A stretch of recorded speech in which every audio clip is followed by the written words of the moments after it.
या number system का 13वां पाठ है और इस पाठ में आप फैक्टर अर्थात गुणनखंड के महत्वपूर्ण तथ्यों को समझेंगे। जैसे दी गई संख्या के कितने गुणनखंड हैं, दी गई संख्या के कितने सम गुणनखंड हैं, दी गई संख्या के कितने विषम गुणनखंड हैं, दी गई संख्या के गुणनखंडों का योगफल क्या है, दी गई संख्या के गुणनखंडों के व्युत्क्रमों का योगफल क्या है, दी गई संख्या के जितने भी सम गुणनखंड है उसका योगफल क्या है, दी गई संख्या के विषम गुणनखंड का योगफल क्या है, उसके व्युत्क्रम का योगफल क्या है, एवं प्रकार से दी गई संख्या के कितने जितने भी गुणनखंड है उनका गुणनफल क्या होगा।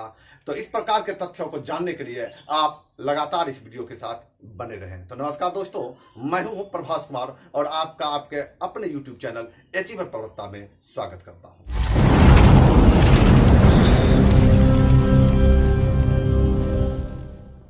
तो चलिए समय को बर्बाद नहीं करते हैं, पहले फैक्टर को पढ़ने से पहले हम गुणज पर बात करते हैं। मल्टीपल गुणज क्या होता है? जैसे एक संख्या मान लिया आपने लिया 12, तो 12 जब लिया तो 12 का जब पहाड़ा आप सुने हुए हैं, पहाड़ा पढ़े हुए हैं, 12 गुना 12, 12 दूनी 24, 12 तिया 36, वही यानी 12 इकाई 12 यानी एक से गुना करते जाइए, 12 इकाई 12 दूनी 24 तिया 36 चौके 48 60 72 डॉट डॉट डॉट कहां तक जा सकते हैं? तो अनंत तक जा सकते हैं। यानी 12 के गुणज जो है ना, सबसे छोटा से छोटा गुणज वही संख्या होता है और 12 का अंतिम गुणज हाईएस्ट सबसे आखिरी गुणज, हाँ जानकारी अधूरी है, ज्ञात नहीं किया जा सकता, यानी उसके बारे में हम कुछ बोल नहीं सकते हैं। क्लियर? यानी हम 12 के जितने भी गुणज होंगे उनमें सबसे छोटा गुणज 12 ही होगा। अर्थात हम कह सकते हैं गुंजों की संख्या क्या होती है? अनगिनत होती है, असंख्य होती है। लेकिन जब हम फैक्टर पर बात करेंगे, जिस टॉपिक को आज हम लेकर पढ़ने वाले हैं, इसको समझिए। इसी 12 की मैं बात करूं तो 12 किन किन संख्याओं से विभक्त है? 12 किन किन संख्याओं से विभक्त है? इतना तो तय है, 12 जो है 12 के बाद वाली संख्याओं से कदापि विभक्त पूर्णतया विभक्त नहीं होगा। तो हम शुरू से देखते हैं, 12 एक से विभक्त है। इस तरह भी एक जो होता है ना, वह यूनिवर्सल फैक्टर होता है, अर्थात वह दी गई सभी प्राकृतिक संख्याओं को विभक्त करता है, हमेशा याद रखिएगा। तो एक हो गया, 12 एक से विभक्त है, 2 से है, 3 से है, 4 से है, 5 से नहीं है, 6 से है, 7 से नहीं है, 8 से नहीं है, 9 से नहीं है, 10 से भी नहीं है, 11 से भी नहीं है और 12 से है। तो हम कह सकते हैं कि 12 जिन जिन संख्याओं से विभक्त है, यानी 12 इन संख्याओं से विभक्त है, यानी ये सभी संख्याएं 12 की क्या है? फैक्टर है, गुणनखंड है, खंड है, टुकड़ा है। क्लियर? यानी हम ये कह सकते हैं गुणनखंडों की संख्या क्या होती है? निश्चित होती है, लेकिन गुंजों की संख्या निश्चित नहीं होती है। और गुणनखंडों की जो संख्या निश्चित होती है, तो याद रखिएगा सबसे बड़ा से बड़ा गुणनखंड वही संख्या होता है और सबसे से छोटा गुणनखंड एक होता है। याद रखेंगे। तो ये गुणनखंड क्या है और गुणज क्या है, आप इसको भली भांति समझ गए। लेकिन जब हम नंबर ऑफ प्राइम फैक्टर की बात करेंगे, जैसे एग्जांपल के तौर पर हम एक संख्या 8 लिखा, 8 को मैं क्या लिख सकता हूं? 8 को लिखूंगा 2 गुना 2। लिखने का तो मैं 4 गुना 2 भी लिख सकता हूं, लिखने का 1 गुना 8 भी लिख सकता हूं, लेकिन 2 गुना 4 लिखूंगा तो इस 4 में जो है वह एक भाज्य संख्या आ गया। जबकि हमको अभाज्य की बात हो रही है, हम नंबर ऑफ प्राइम फैक्टर की बात कर रहे हैं, यानी हमको जो है अभाज्य गुणनखंड हमको निकालना है। कितने अभाज्य गुणनखंड उसमें छिपे हुए हैं? तो 8 में 2 गुना 2, इससे नीचे वाला टुकड़ा हो नहीं सकता है। हम कहेंगे 8 का जो है अभाज्य गुणनखंडों की संख्या कितनी है? 1 2 3, यानी 8 को लिखेंगे 2 पर पावर 3, यानी हम कहेंगे 8 के अभाज्य गुणनखंडों की संख्या 3 है। क्लियर? लेकिन जब जैसे एक और हम उदाहरण दे, जैसे आपका कह दे, एक संख्या दे दे कि 2 पर पावर 3 गुना 3 पर पावर 4 गुना 4 पर पावर 5, ध्यान रखिएगा। तो यहां पर कहेगा इसके अभाज्य गुणनखंडों की संख्या कितनी है, तो थोड़ा सा सतर्क हो जाइए। कहेंगे क्या सतर्क हो जाए, ये 4 जो है ना ये भाज्य है। अब 4 पर पावर 5 को हम 2 स्क्वायर पर का होल पर पावर 5 लिख सकते हैं क्या, यानी 4 पर पावर 5, जैसे 4 गुना 4 गुना 4 गुना 4 गुना 4 कितना बार, 5 बार। लेकिन हमारा इच्छा ही 4 को लिखेंगे 2 गुना 2, यो 4 को लिखेंगे 2 गुना 2, इसको भी 2 गुना 2, इसको भी 2 गुना 2 और इसको भी गुना 2 गुना 2, तो क्या गो हो गया, वही चीज बोल रहे हैं। 4 को हम 2 स्क्वायर लिखते हैं तो ये आपस में क्या हो जाता है, मल्टीपल हो जाता है, 5 दूनी 10। इसका अर्थ है इसको लिखिए 2 पर पावर 10। अभाज्य गुणनखंड निकाल रहे हैं, यानी 4 को सबसे नीचे लोएस्ट हम 2 ही लिख सकते हैं। यानी अब कहेगा अभाज्य गुणनखंड कितने हैं, तो भैया 2 4 3 7, मतलब कि 2 गुना 2 क्या बार, 3 बार, 3 क्या बार 4 बार, 2 क्या बार 10 बार, कुल मिला के क्या बार, घातांक को जोड़ दीजिए, 10 4 14 और 14 दिन कितना 17 में आप ठीक लगाएंगे। लेकिन जब आपको पूछा जाएगा, हालांकि इसको आप यहां इस तरह भी बना सकते थे, 2 1 जैसा है तो 2 पर पावर 13 और गुना 3 पर पावर 4 लिख सकते थे। लेकिन जब आपको यह पूछा जाएगा कि दी गई संख्या में कितने प्रकार के अभाज्य हैं, कितने प्रकार की बात हो गई, तो यहां पर भैया 2 प्रकार का ना है, यहां एगो 2 है, यहां पर 3 है, मैंने अलग अलग वेराइटी का क्या गो है, इसका बात नहीं किया है। 2 13 बार है इसका बात नहीं किया है, मैंने कि उसका जो आधार है वो कितना प्रकार का है ये पूछ दिया। यानी सवाल 2 प्रकार के हो सकते हैं कि दी गई संख्या जो है, ये जो संख्या है इसमें अभाज्य गुणनखंडों की संख्या कितनी है, तो आप टिक लगाएंगे 17 में। लेकिन जब आपको पूछेगा कि दी गई संख्या में कितने प्रकार का अभाज्य गुणनखंड है, तो आप क्या इसमें टिक लगाएंगे, आप मात्र आधार को देखेंगे, जो अलग अलग प्रकार का है तो 2 प्रकार का है तो आप 2 में टिक लगाएंगे। क्लियर। अब आप जानते हैं, लेकिन तब पर भी मैं चर्चा कर दूं, प्राइम फैक्टराइजेशन यानी अभाज्य गुणनखंड को निकालना। देखिए मानिए आपको कहेगा 24 का प्राइम फैक्टराइजेशन कीजिए। देखिए मैं उन बिंदुओं पर चर्चा कर रहा हूं जिसकी आपको आवश्यकता है। क्लियर।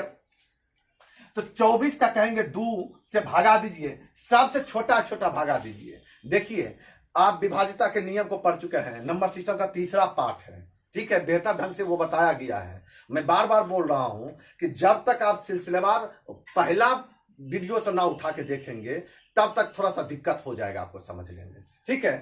तो विभाजिता का नियम आप पढ़ लीजिएगा, देख लीजिएगा वो वीडियो।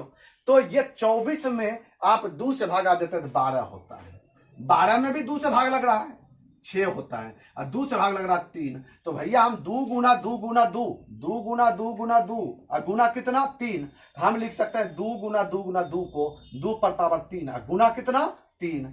तो आप ये 24 का क्या है, प्राइम फैक्टराइजेशन, यानी 24 का अभाज्य गुणनखंड है। यदि अभाज्य गुणनखंड निकालना हो तो कैसे निकालेंगे आप समझ रहे हैं।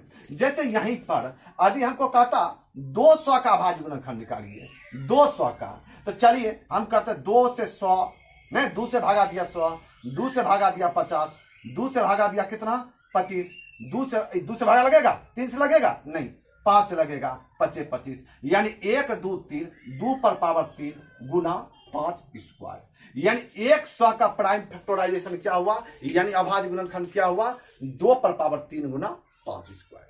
चलिए अब पहले टॉपिक को लेते हैं चर्चा। इस वीडियो में मैं क्या करूंगा, दी गई संख्या का कितना गुणनखंड है, उनका योग क्या होगा, कितने सम गुणनखंड है उनका योग क्या होगा, विषम गुणनखंड कितने हैं उनका योग क्या होगा, उनके व्युत्क्रमों का योग क्या होगा, इन्हीं बिंदुओं पर चर्चा करेंगे, नहीं तो वीडियो लंबा हो जाएगा। और फिर अगले वीडियो में जो है हम गुणनफल वाला, वर्ग वाला जो बाकी बचा है हम उन सब बिंदुओं पर भी चर्चा करेंगे, ठीक है।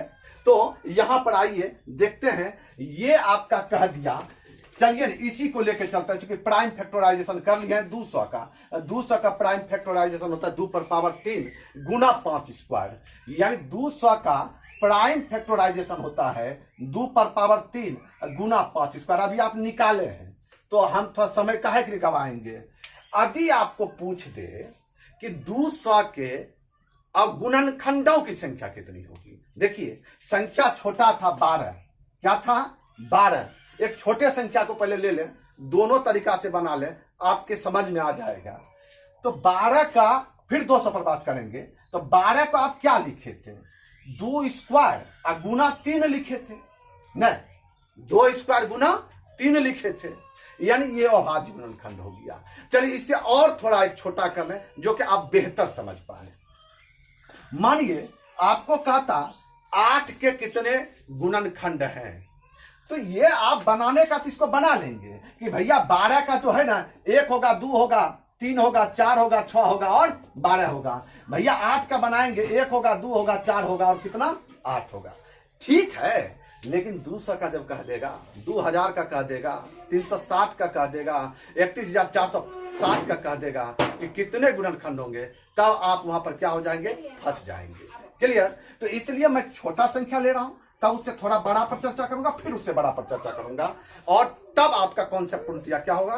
क्लियर होगा।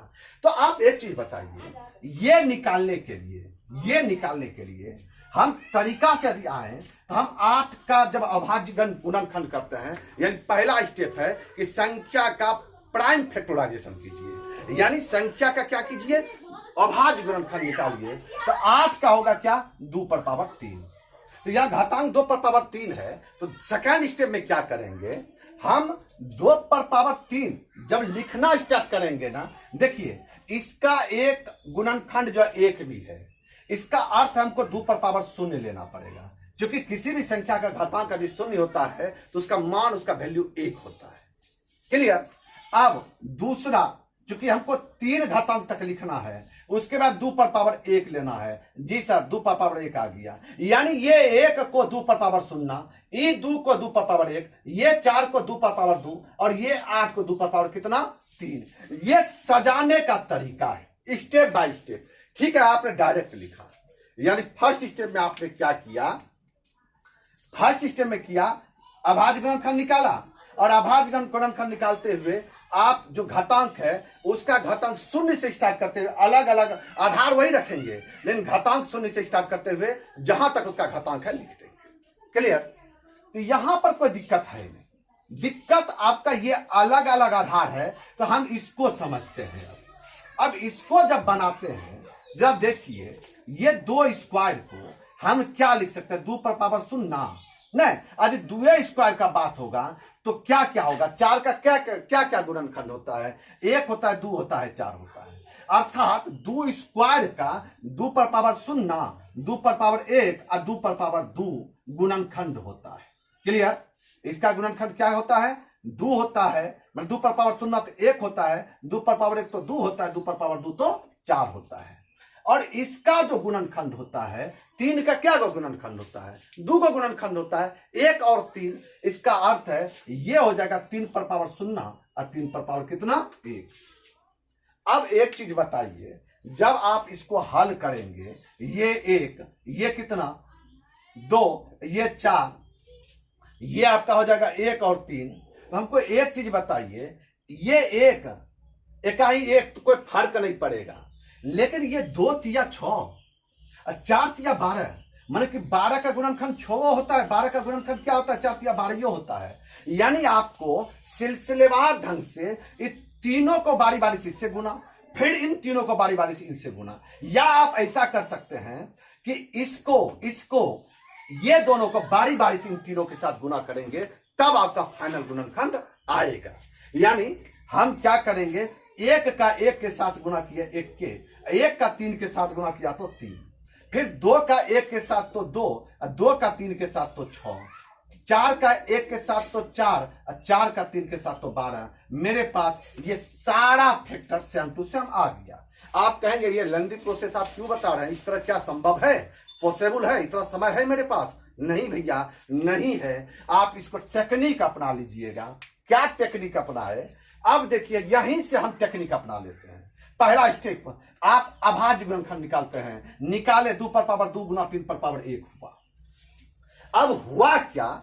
हमको एक चीज बताइए, इसमें आपने 3 बार लिखा है, लेकिन घातांक 2 को है, 1 बढ़ा के लिखा है, और इस पर आपने घातांक 1 के है और क्या बार लिखे? 2 बार लिखे हैं, और बारी बारी से तीनों दोनों के साथ गुना होगा, अर्थात 3 दूनी क्या हो गया? 6 हो गया। तो हमारा फार्मूला क्रिएट नहीं हो गया क्या? घातांक में क्या करेंगे? प्राइम फैक्टराइजेशन करते हुए घातांक में एक बढ़ाते हुए आपस में क्या करेंगे, गुना कर देंगे, गुणनखंडों की संख्या निकल जाएगी। अर्थात 12 का प्राइम फैक्टराइजेशन किए 2 पर पावर 2 गुना 3 पर पावर 1, और उसके बाद क्या किया, इसका घातांक था 2, एक बढ़ा के लिखा, 2 जोड़ 1 3 हुआ, और इसका लिखा 1 पर पावर 1 3 पर पावर 1 था, एक बढ़ा के 2 लिखा, यानी 3 दूनी कितना हुआ 6, यानी 12 के कुल कितने गुणनखंड है, 1 2 3 4 5 और 6। तो तरीका क्या होगा, आप इसी तरीके को 200 पर अमल पर लाएं, यानी एक और संख्या है 200, उसको एक लॉन्ग प्रोसेस में भी बना लें और उसको क्या करें, हम शॉर्ट में भी बना लें। देखिए, सबसे पहले आपने प्राइम फैक्टराइजेशन किया, समय बर्बाद करेंगे नहीं। अब 2 पर पावर 3 है तो 2 पर पावर 0, 2 पर पावर 1, 2 पर पावर 2 और 2 पर पावर 3, यानी इसका ये सारा गुणनखंड होगा, होता ही है।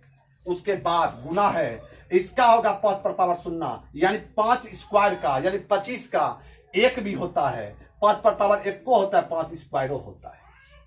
क्लियर है यहां तक?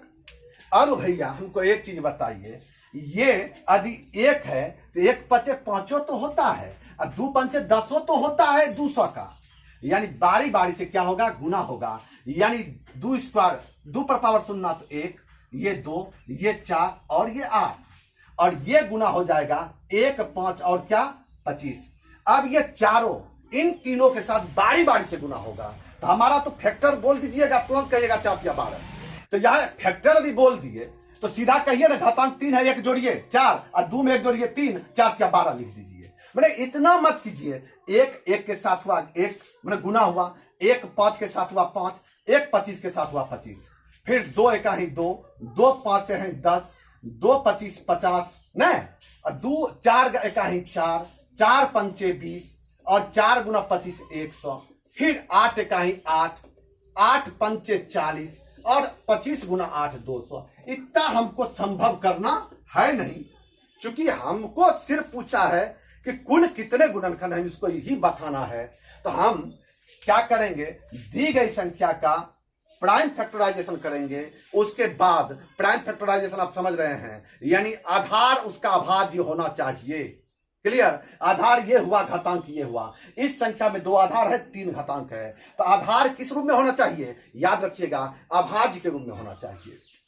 उसके बाद उसका घातांक जो है 3 है, यहां पर घातांक 2 है, एक खक बढ़ा के आपस में क्या करेंगे, गुना कर देंगे, यानी 1 बढ़ाएंगे 4, यहां 1 बढ़ाएंगे तो 3, 4 या 12 में टिक लगाएंगे। इसका अर्थ हुआ, मेरा फार्मूला क्या बना, यदि a पर पावर p गुना b पर पावर q गुना c पर पावर r हो, a पर पावर p गुना b पर पावर q गुना c पर पावर r हो, तो कितने अभाज्य गुणनखंड होंगे, p + 1 गुना q + 1 गुना r + 1। क्लियर? ये आपका फार्मूला क्रिएट हो गया कि दी गई संख्या का प्राइम फैक्टराइजेशन करते हुए उसके घातांक में 1 की बढ़ोतरी करके आपस में गुना कर दीजिए, गुणनखंडों की संख्या निकल जाएगी। चलिए, लेकिन अब जब सवाल आएगा कि दी गई संख्या का जो गुणनखंड है उसका योगफल क्या है, तो आइए इस बिंदु पर चर्चा करते हैं। चलिए, अगला टॉपिक है आपका गुणनखंड का योगफल, अर्थात सम ऑफ फैक्टर, यानी गुणनखंडों का योगफल हमको निकालना है। देखिए, पीछे हम 200 का पढ़े हैं, 200 का ही लेकर आगे बढ़ते हैं तो कि समझना क्या होगा, आसान होगा। तो पहला स्टेप क्या कीजिए, 200 एक संख्या है और 200 का आप क्या अभाज्य गुणनखंड अर्थात प्राइम फैक्टराइजेशन करते हैं। हमारा क्या आया था, हमारा आया था 2 पर पावर 3 गुना 5 स्क्वायर, नहीं 2 पर पावर 3 8 गुना 5 स्क्वायर यानी 25, कितना हो गया हमारा 25 8 200। क्लियर? अभी पीछे आप निकाले भी थे। अब सेकंड स्टेप में इसका हम क्या करेंगे, गुणनखंड निकालेंगे, तो 2 पर पावर 0, 2 पर पावर 1, 2 पर पावर 2, 2 पर पावर 3, एवं इसका होगा 5 पर पावर 0, 5 पर पावर 1 और 5 पर पावर कितना 2। अब भाई साहब एक बात हमें बताएं, जब मैं अभाज्य गुणनखंड प्राइम फैक्टराइजेशन कर लिया, अब ये संख्या ले लिया, अब इसका गुणनखंड निकालूंगा। जब गुणनखंड निकालूंगा तो 2 पर पावर 0 का अर्थ होता 1, ये 2, ये 4 और ये 8। क्लियर है? और ये होता है 5 पर पावर 0 का 1, 5 और 25। ये आपने निकाला और इसको क्या करना है, जोड़ना है, जोड़ना है, ध्यान रखिएगा। अब बीच में ये गुना का चिन्ह है, ये क्या है, जोड़ना है, क्योंकि ये अलग अलग मैंने इसका क्या किया है, फैक्टर निकाला है, इसका भी अलग अलग, बीच में गुना है तो यहां भी गुना, यहां भी गुना।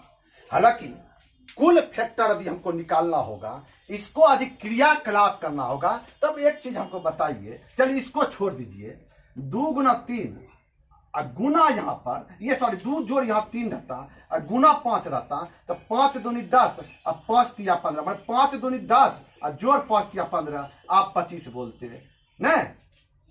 कितना हो गया, 5 दूनी 10, 5 तिया 15, 25। अब कोई क्या बोलेगा, सर 3 2 5 कीजिए, गुना 5 25 बोल दीजिए।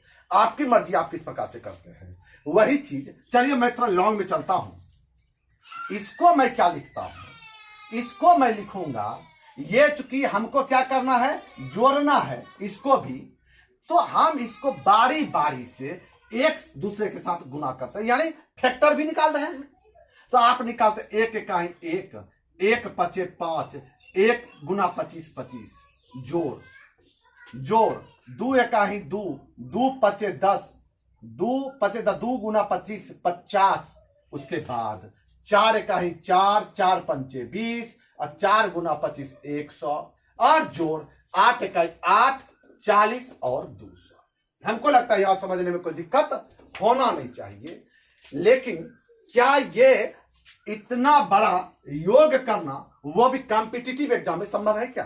कहेंगे कि कदापि नहीं, क्योंकि 200 में इतना लेंदी प्रोसेस हो रहा है, 2000 का देगा तो कैसे करेंगे। चलिए ब्रेक कर देते हैं इसको। हालांकि इसको जोड़ कर निकालिएगा उत्तर वही आएगा, लेकिन ये प्रोसेस सही नहीं है, लेंदी प्रोसेस है। अब यहां से हमारा एगो दिमाग में आया, क्या बात दिमाग में आया कि सर जी यहां 1 2 4 और 8 और ये 1 5 और 25, ये तो गुणोत्तर श्रेणी में है, यानी जीपी ज्योमेट्रिक प्रोग्रेशन में है।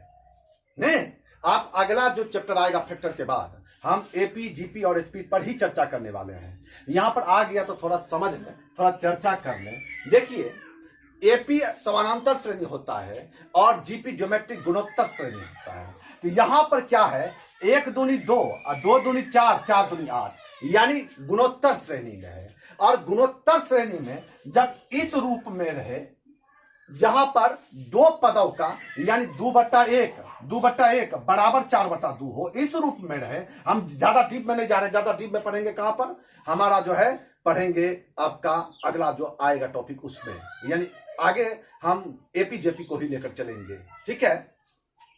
तो यहां पर रेशियो इसमें क्या है, जो रेशियो है ना उसको आर से प्रदर्शित करते हैं, पहला पद को ए से प्रदर्शित करते हैं, याद रखिएगा कुल पद को एन से प्रदर्शित करते हैं।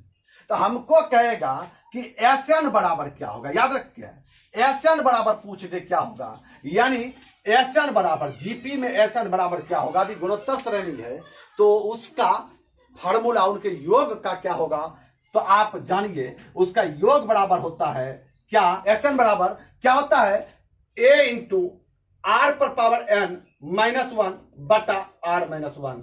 जहां ध्यान रखिएगा, आप जान रहे हैं आर जो है सार्व अनुपात है, सार्व अनुपात, क्लियर। उसके बाद ए है पहला पद और ए एन बराबर कुल पद। ये जब हमने निकाल लिया तब हम क्या देख रहे हैं कि मेरा काम करना आसान हो गया।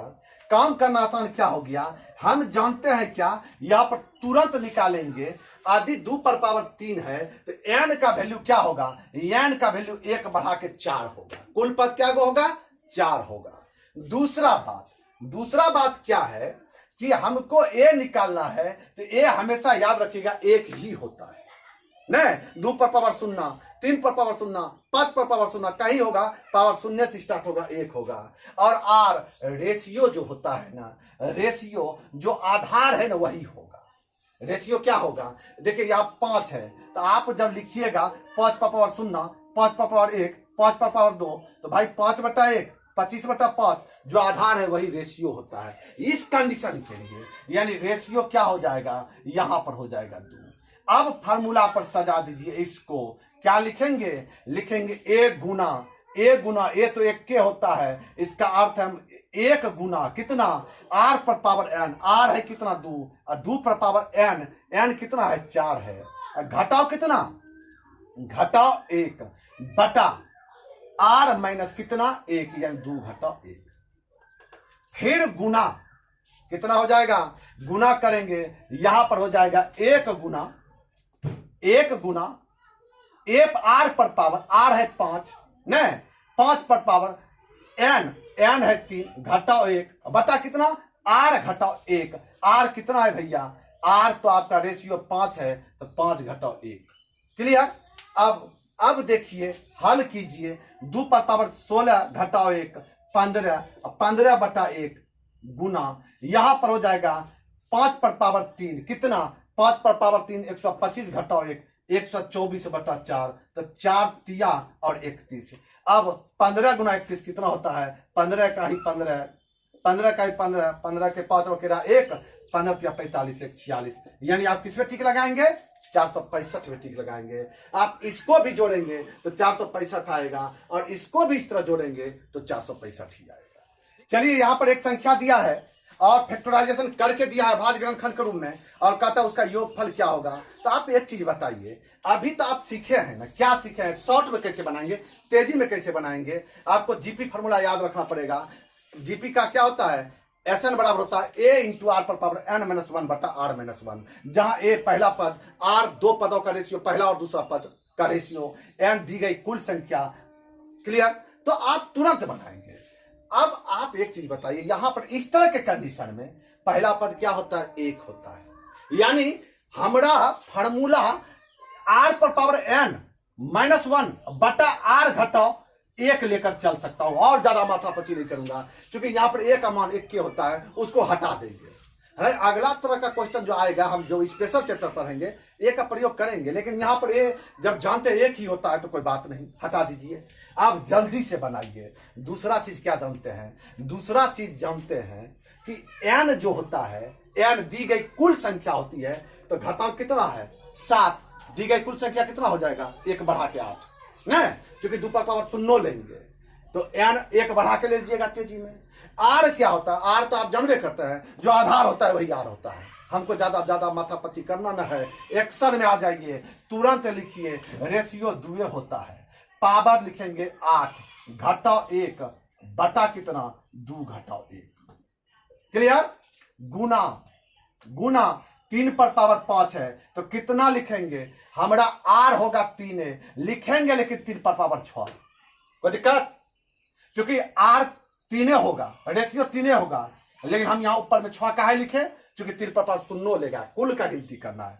घटाओ कितना 1 अब बटा कितना, बटा 3 घटाओ 1 गुना 5 स्क्वायर है तो 5 पर पावर 3 घटाओ 1 बटा 5 घटाओ 1। अब कहां टेंशन रहा, 7 पर पावर 2 घटाओ 1 अब बटा कितना 7 घटाओ 1।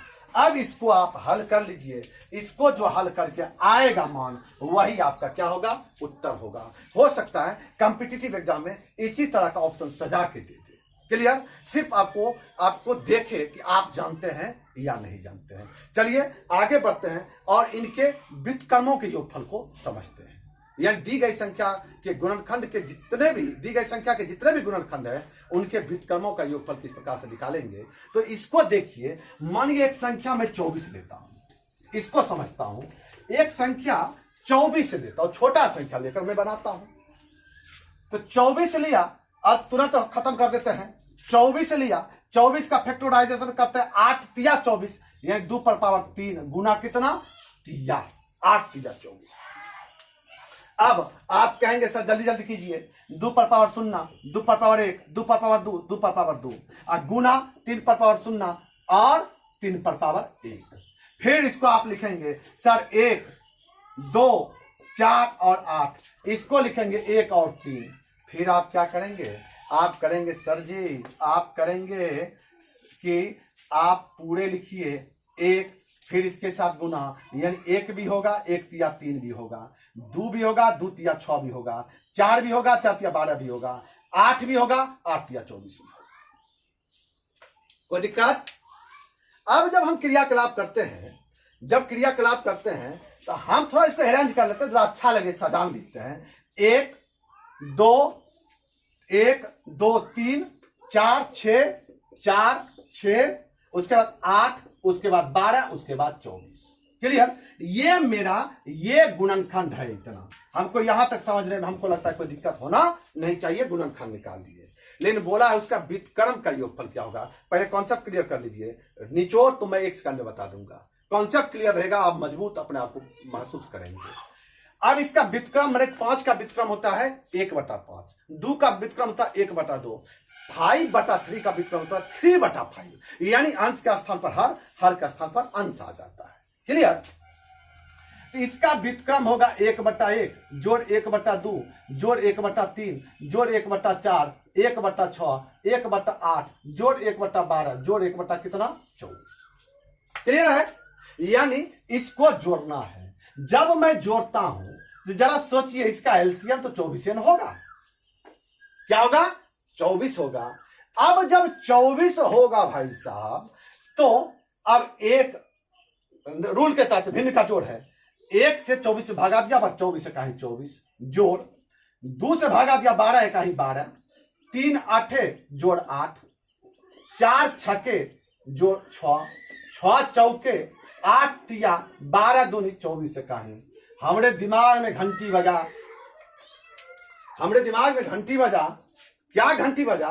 मैं देखता हूं यहां पर कि ये तो दी गई संख्या के गुणनखंडों का योगफल है और ये दी गई संख्या है, यानी मेरा क्विक एक्शन हो गया। यदि दी गई संख्या के गुणनखंडों के व्युत्क्रमों का योगफल होगा, दी गई संख्या के गुणनखंड के व्युत्क्रम का योगफल होगा। पूछेगा, हम दी गई संख्या के गुणनखंडों के योगफल में संख्या से भाग दे देंगे। किससे भाग दे देंगे? संख्या से। यानी हमारा जो है दही के बाद दूध के बाद दही बना, दही से मक्खन, मक्खन से जो निचोड़ निकला, ये निकला। क्या निकला? इतना प्रोसेस नहीं अपनाएंगे हम। दी गई संख्या का गुणनफल, ये योगफल निकालेंगे। पिछला टॉपिक योगफल वाला था, आप सीख लिए हैं योगफल कैसे निकालेंगे। योगफल निकालेंगे और खाली संख्या से भाग दे देंगे तो उसका व्युत्क्रम का योगफल निकल गया। अब एक के लाइन में आप सीख गए, तो अब तो इसको मिटाइए, अब इसका योगफल निकालिए। अभी तुरंत आप सीखे 2/3 गुना 3 का योगफल क्या होगा। तो आप सीखे हैं क्या? a इंटू r⁻n-1 बटा r-1। a का कोई वैल्यू रहेगा नहीं, r रहता है आधारे, घातांक जो हो जाएगा 1 बढ़ा के n होता है, यानी 2/4 घटाओ 1 बटा 2 घटाओ 1, गुना 3/1 है तो 3/2 घटाओ 1 बटा 3 घटाओ 1। कोई ज्यादा समय लगा क्या? अब क्या करेंगे? 2/4 होता है 16 घटाओ 1 15, अब 15/1 15 ये, और गुना 3 या 9 घटाओ 1 8, अब बटा 2 हो गया कितना 4। ये आपका 15 चौके 60। देखिए 24 12 36 8 44 44 6 50 54 3 57 58 59 60, यानी 24 के गुणनखंडों का योगफल हुआ 60। तेजी में आपने निकाला 60। उनके व्युत्क्रम का योगफल निकालने के लिए क्या कीजिएगा? सिर्फ और सिर्फ आप उस संख्या से ही दे दीजिए भाग, तो आपका हो जाएगा 15। ये 4 छके नहीं 4 छके, ये 15 गुना 4 में 24 से भाग दे रहे हैं, तो 4 छके, अब 15/6 हमारा क्या हो गया? उत्तर हो गया। यदि पॉइंट में है तो पॉइंट में दीजिए, भिन्न में है तो भिन्न में लिखिए, जिस तरह है आप जवाब दीजिए। तो यहां पर आप दी गई संख्या के व्युत्क्रमों का योगफल कैसे निकालते हैं आपने इसको सीखा। अब अगला टॉपिक हम लेकर चलते हैं, दी गई संख्या के कितने सम गुणनखंड होते हैं। थोड़ा थोड़ा टेक्निक है और क्लोज कर लें। सम गुणनखंड निकालेंगे, उसके योगफल को सीखेंगे, विषम गुणनखंड निकालेंगे और उसके योगफल को सीखकर इस वीडियो को क्लोज करेंगे। तो चलिए देखते हैं आगे। देखिए एक संख्या 2160 कहता है उसका कितने सम गुणनखंड है। देखिए जितना समय लगना था, जो समझना था समझ गए। एक छोटा छोटा पॉइंट समझते जाइए और आप इस क्लोज कीजिए, ये टॉपिक को क्लोज कीजिए। तो 2160 के कितने सम गुणनखंड अर्थात इवेंट फैक्टर की बात हुई है। इसका अभाज्य गुणनखंड अर्थात प्राइम फैक्टराइजेशन करते हैं, होता है 2/4 गुना 3/3 गुना 5। समझिए अब इसको आप कैसे निकालते हैं। 2/4 है तो लिखते हैं 2/0, फिर 2/1, 2/2, 2/3 और 2/4। क्लियर? उसके बाद जो है आप क्या करते हैं, यहां पर लिखते हैं 3/0, 3/1, 3/2 और 3/3। यहां लिखते हैं 5/0, 5/1। समझने के उद्देश्य में थोड़ा लंबा लिख रहा हूं। अब एक चीज बताइए, हमको इवन फैक्टर निकालना है, सम गुणनखंड निकालना है, तो ये हमारा 2 पर पावर शून्य जो होता है ना, वो उसका वैल्यू होता है 1। अब 1 गुना 3, 1 गुना 5, तो हमको उसका तो जरूरत नहीं, 1 तिया 3, 1 पचे 5, तो हमको उसका जरूरत नहीं है। इसका अर्थ है बस यही एक टेक्निक है, हम ये 2 पर पावर शून्य को खत्म कर देते हैं, कैंसिल कर देते हैं, उसकी गिनती हम नहीं करते हैं। अब हमारा जो बचा वो बचा 2 पर पावर 1, 2 पर पावर 2, 2 पर पावर 3, 2 पर पावर 4। यहां पर जो है 3 पर पावर शून्य, 3 पर पावर 1, 3 पर पावर 2, 3 पर पावर 3, यहां पर 5 पर पावर शून्य, 5 पर पावर 1। आपका सवाल आएगा कि 3 पर पावर शून्य तो 1 बनता है, लेकिन 1 दूनी क्या हो जाएगा, 2 हो जाएगा। 1 दूनी क्या हो जाएगा, 2 हो जाएगा। यानी ये जो है आपका इसका मान यहां पर पुट नहीं होगा। यानी कहने का अर्थ हुआ कि हम यहां पर 2, मैं 2 पर पावर शून्य क्या किया, खत्म कर दिया। हम 2 पर पावर 1 से शुरू करेंगे, फिर जब हम फाइनल रूप से निकालेंगे ना, फाइनल रूप से क्या, हम जो है यहां पर निकालेंगे, इसको लिखेंगे 2, 4, 8, 16 को लिख लिया। फिर 2 एकाही 2 लिखिए लिए थे, पहले से नहीं लिख लिए थे, 2 एकाही 2 पहले से लिखा है, अब हमको लिखने का कोई आवश्यकता पड़ रहा है क्या। इसी तरह 5 पर पावर शून्य का वैल्यू क्या होता है, 1 होता है, लेकिन 2 पर पावर 1 2 लिखिए लिए था, दोबारा लिखेंगे क्या। यानी कहने का अर्थ ये हुआ कि आप कंफ्यूज मत होइए, सिर्फ हमारा जो गुणनखंड होगा 2 के गुणज के रूप में होगा, तभी तो सम होगा। इसलिए मैंने 2 पर पावर शून्य को खत्म कर लिया और हम 2 पर पावर 1 से शुरू किए। अब हम जो पूर्ववत क्रिया अपनाते थे वही अपनाएंगे। यहां पर हम क्या गो, हमारा घातांक बचेगा, 2 पर पावर 4 था, 4 रह गया, 4 बार रह गया, क्योंकि शून्य का गिनती करेंगे नहीं, 4 रह गया। लेकिन यहाँ 3 पर पावर 3 था, तो हम 4 से गुना करेंगे, क्योंकि यहाँ पर 3 पर पावर शून्य की गिनती करेंगे। और यहाँ पर 5 पर पावर 1 था, तो हम 2 से गुना करेंगे, तो 4 चौके 16 दूनी कितना में टिक लगाएंगे, 32 में टिक लगाएंगे। कोई दिक्कत, हमें लगता है यहां पर आपको समझने में कोई दिक्कत होनी नहीं चाहिए। यहीं पर इसी चीज को हम योग के रूप में आते हैं, जो कि हमारा समय कम बर्बाद हो। जैसे आपको कह दे 2160 के सभी सम गुणनखंडों का योगफल क्या है, तो हमको एक चीज बताइए, जब सम गुणनखंड मेरा यही है, हम यहां तक तो आ गए, हम इस 2 पर पावर शून्य को लेंगे नहीं, तो हमारा होगा क्या 2, यहां पर 2 पर पावर 2 तो 4, ये 8, ये 16, ये गुना, ये होगा 1, 3, 9 और 27, गुना ये होगा 1 गुना 1 और 5।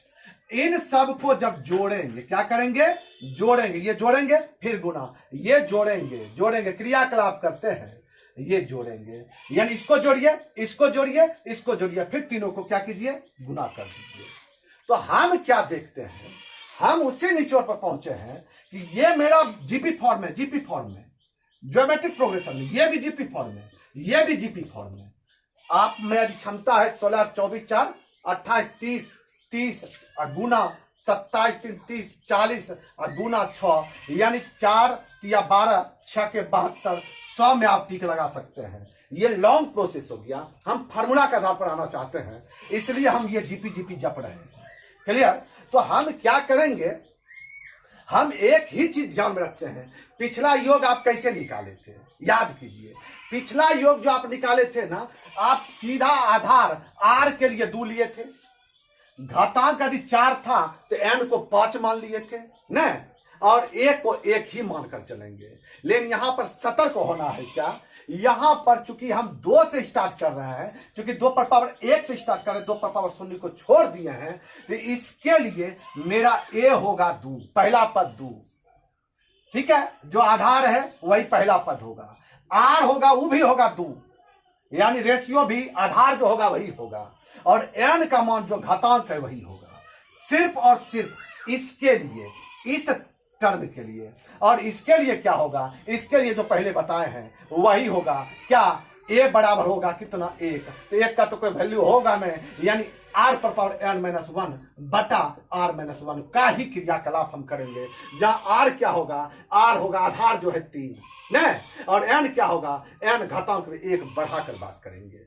क्लियर? तो जब फार्मूला के सहायता से बनाएंगे तो सतर्क यहां पर रहना है, यहां पर लेंगे 2 और 2 गुना पहला पद 2 नहीं, पहला पद क्या, पहला पद गुना आर कितना है, आरो 2 है और 2 पर पावर 4 घटाओ 1 बटा कितना 2 घटाओ 1 गुना यहां पर अब तेजी में 3 पर पावर 4 घटाओ 1 बटा 3 घटाओ 1 उत्ता माथा पति में गुना या 5 पर पावर 2 घटाओ 1 बटा 5 घटाओ 1 तेजी में।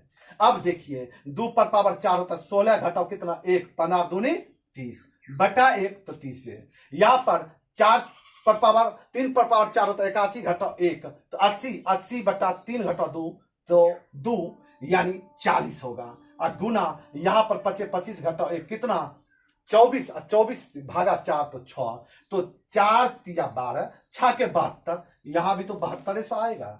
तो आप जिस तरह बनाए वही बनेगा, लेकिन आपको यदि थोड़ा सा बड़ा दे दे तब आप तेजी में कैसे बनाएंगे। तो आपने इस कॉन्सेप्ट को क्लियर किया। सतर्क सिर्फ पहला टर्म में रहना है क्योंकि आपका वहां पर 2 से स्टार्ट हुआ है। इसी तरह यदि इसी संख्या को हमको कह देता, हम ज्यादा अब लिखेंगे नहीं, इसी में मेरा कह देता, यहां से मिटा देते हैं, इसी में कह देता कि दी गई संख्या 2160 है, उसका ऑड फैक्टर कितना होगा, और यानी विषम फैक्टर बताओ, विषम फैक्टर यानी विषम गुणनखंड बताओ, ऑड फैक्टर बताओ। तो भैया पहला तो काम क्या हो गया, अभाज्य गुणनखंड करेंगे, और दूसरा काम क्या कीजिए, ये पूरे टर्मे को खत्म कर दीजिए, पूरे टर्मे को खत्म कर दीजिए। यही टेक्निक अपनाना है। देखिए जो लंबा चौड़ा डिंग डोंग हुआ शुरू में हुआ, उसी में समय बर्बाद हुआ, वहां सीखना पड़ेगा। इसके बाद एक एक पॉइंट को सीखते जाइए, आपका क्लियर हो जाएगा। यहां पर 2 वाला टर्मे खत्म कर दीजिए, क्योंकि 2 पर पावर 0 1 2 पर पावर 1, अब 2 किसी के साथ भी गुना करके तो सम ला देगा ना, 2 का गुना किसी के भी साथ गुना करके सम ला देगा। तो 2 का पूरा टर्मे खत्म कर दीजिए, फिर पूर्वक प्रक्रिया को अपनाइए। क्या यहां पर भैया 2 पर पावर 4 को कैंसिल कीजिए, 2 वाला आधार खत्म कीजिए, जितना घातांक लेना देना न है। यहां 3 पर पावर 3 गुना 5 पर पावर 1, तो घातांक में 1 बढ़ाते हुए 3 में 1 बढ़ाएंगे 4 और गुना 1 में 1 बढ़ाएंगे 2, कहेंगे 2160 के विषम गुणनखंडों की संख्या 8 है, और ज्यादा माथापच्ची करना नहीं है। आज इसी में पूछ देगा कि 2160 के सभी विषम गुणनखंडों का योगफल क्या होगा, तो उसमें भी बना दीजिए।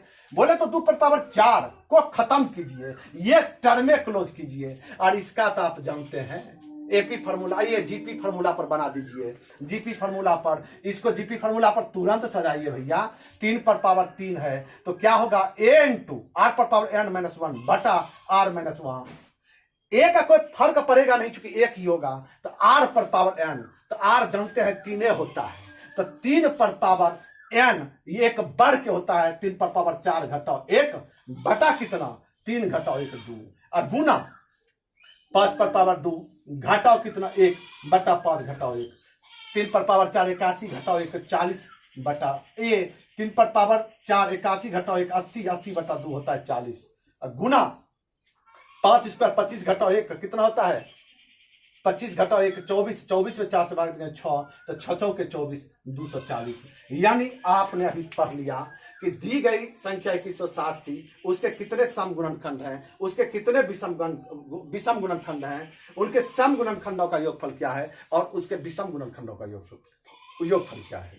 अगले वीडियो में इसी से संबंधित किस प्रकार के आपके पास कॉम्पिटिटिव एग्जाम में सवाल पूछे जाते हैं, हम इसको देखेंगे और उसके बारे में जानकारी हासिल करेंगे।